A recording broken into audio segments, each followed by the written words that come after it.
Praise Lord. Good afternoon. Today we have come in the presence of God.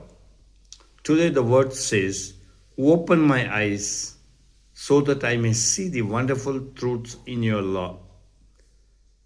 Yes, God word says, "Open my eyes that I may see the wonderful truth in your law."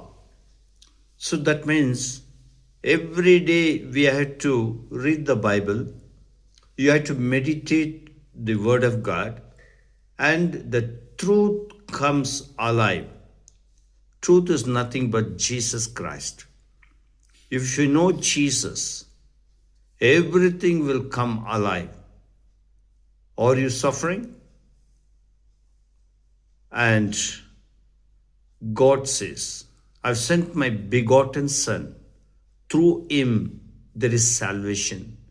Through him you have the new life." Let's pray. Father, we come in your presence.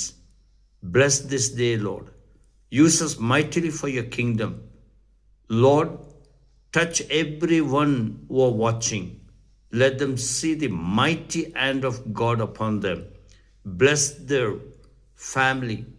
Bless their children. Bless their work. Bless their ministries. In Jesus' name, oh Father, we pray. Amen. May God bless you and your family.